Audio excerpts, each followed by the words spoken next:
This is our dryer. Hoover Vision HD.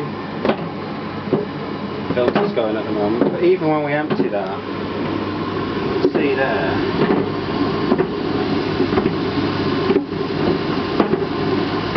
the water's coming out. I don't know where it comes out. It just keeps coming out all the time. This mop is permanently here.